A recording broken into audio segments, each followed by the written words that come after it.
Book of Enoch میں اس مخلوق کے بارے میں یوں ذکر آیا ہے کہ سانپ کی طرح دکھنے والے سرپنٹ نے انسانیت کو کالا علم، تباہی کا باعث بننے والے ہتھیار، جادو اور علم نجوم سکھایا۔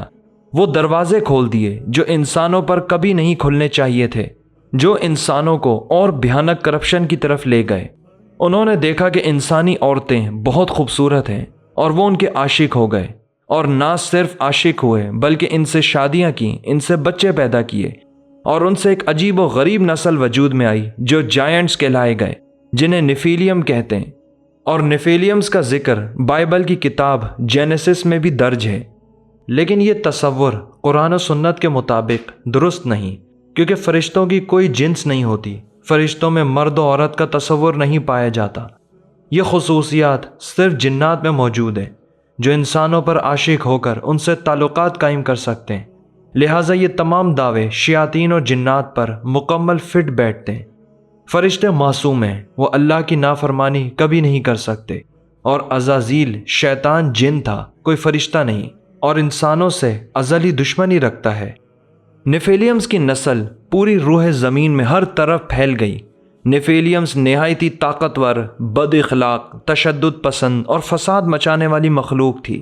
انہوں نے انسانوں کو گناہوں کی طرف دھکیلا، دنیا کے وسائل تیزی سے کھانے لگے کہ بالآخر نہ کوئی انسان ان سے محفوظ تھا، نہ کوئی جانور، اور نہ ہی پیڑ پودے ان سے محفوظ تھے۔ جو انسان ان جائنٹس کے ہاتھوں مارے گئے، انہوں نے خدا کے حضور فریاد کی کہ یہ کیا چیز ہم پر مسلط کر دی گئی؟ یہ تو دنیا ہمارے لیے بنائی گئی تھی، یہ کون سی مخلوق ہے جس نے ہماری زندگی عذاب میں ڈال دی ہے؟ ہمیں انصاف چاہیے، ہمارا ناحق خون کیا گیا ہے۔ واچرز کی کتاب ایک عظیم سیلاب کی پیش گوئی کرتے ہوئے بتاتی ہے کہ ایک عذاب آئے گا جو انسانیت کے لیے ڈیوائن ریسیٹ ہوگا، جس کا مقصد زمین کو کرپشن سے پاک کرنا ہوگا، جو واچرز اور ان کی اولاد نیفیلیم کے ذریعے پھیلائی گئی تھیں، اور دنیا کو دوبارہ اصل حالت میں ریسٹور کیا جائے گا۔ پھر یوں ہوا کہ حضرت نوح علیہ السلام پیدا ہوئے۔ ان کے والد تھے لامیک۔ لامیک بھاگ کر گئے اپنے والد میتھوسیلہ کے پاس۔ میتھوسیلہ حضرت ادریس علیہ السلام کے بیٹے تھے۔ لامیک اس لیے بھاگ کر میتھوسیلہ کے پاس گئے کہ ان کو یقین نہیں آ رہا تھا کہ یہ انسان کی اولاد ہے جو مجھ سے پیدا ہوئی ہے۔ حضرت نوح بہت خوبصورت تھے۔ بک آف اینوک بتاتی ہے کہ حضرت نوح کے نور کی طرح بال تھے، سورج کی طرح آنکھیں تھیں، اور بہت خوبصورت تھے۔ بک آف اینوک کے مطابق حضرت ادریس علیہ السلام دنیا سے جا چکے تھے اور اپنے بیٹے کے بلانے پہ زمین پر واپس آئے۔ کتاب کے مطابق میتھوسیلہ کی ملاقات حضرت ادریس سے دنیا کے آخری کنارے پہ ہوئی۔ جب میتھوسیلہ کی ملاقات ہوئی حضرت ادریس علیہ السلام سے، اور انہوں نے حضرت ادریس کو سارا قصہ سنایا کہ کس طرح میرے بیٹے لامیک کے گھر ایک بیٹا پیدا ہوا ہے، اور وہ پر نور ہے، اس کی آنکھیں سورج کی طرح ہیں، اور میرا بیٹا شک میں مبتلا ہو گیا ہے کہ کہیں یہ کوئی اور مخلوق تو نہیں۔ حضرت ادریس نے جواب دیا کہ اللہ کا نیک بندہ تمہارے گھر پیدا ہوا ہے، اور یہ دنیا کو ایک بہت بڑی تباہی سے بچائے گا۔ میتھوسیلہ پرسکون ہوئے اور لامیک کو جا کے بتایا، اور لامیک نے حضرت نوح کی بہت اچھے طریقے سے پرورش کی، اور حضرت نوح وہ ہیں جن کے دور میں بت پرستی شروع ہوئی تھی۔ اس وقت تک ہر طرف جائنٹس نیفیلیمز کا قبضہ تھا، گناہوں کا عروج تھا۔ ان دیو کامد مخلوقات نے دنیا میں تباہی پھیلائی ہوئی تھی۔ یہاں حضرت ادریس ایک پیشن گوئی کرتے ہیں کہ یہ جو بچہ پیدا ہوا ہے یہ ان کے خاتمے کا سبب بنے گا، اور یہ ان کا ستیہ ناش کرے گا۔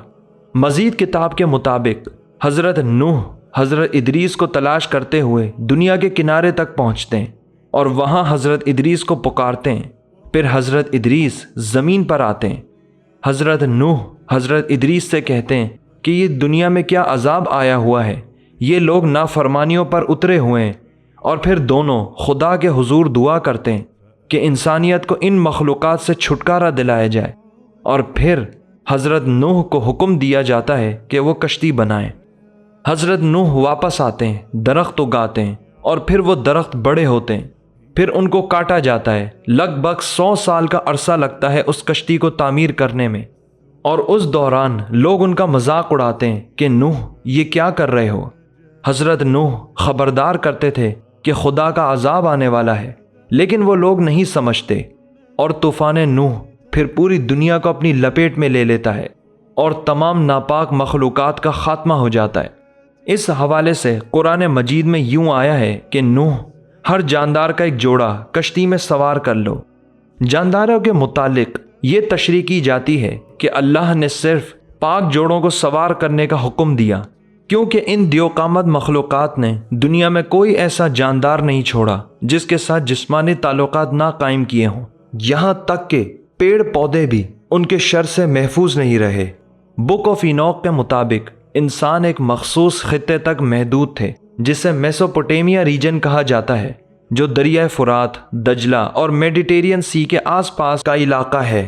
انسانوں اور آسمان سے اتری ہوئی مخلوقات کے ملاپ سے پیدا ہونے والی مخلوق جائنٹس تو ختم ہو گئے، لیکن ان کی روحیں دنیا میں رہ گئیں، اور پھر ان بدروحوں نے انسانوں میں فساد پھیلایا، شر پھیلایا، اور پھر یہ روحیں حضرت سلیمان علیہ السلام کے دور تک لے جاتی ہیں۔ اور یہ ایک الگ ڈاکیومنٹری ہے جو میں آئندہ آنے والی ویڈیوز میں آپ تک پہنچانے کی کوشش کروں گا۔ امید کرتا ہوں کہ آپ کو آج کی یہ ڈاکیومنٹری دلچسپ لگی ہوگی۔ اپنی قیمتی رائے کا اظہار کمنٹس کے ذریعے کیجیے، ویڈیو کو لائک کرنا نہ بھولیے گا، اور زیادہ سے زیادہ اپنے دوست احباب کے ساتھ شیئر کیجیے، کیونکہ اس ریسرچ کو دلچسپ طریقے سے آپ تک پہنچانے میں میری بہت محنت ہوتی ہے۔ اللہ حافظ۔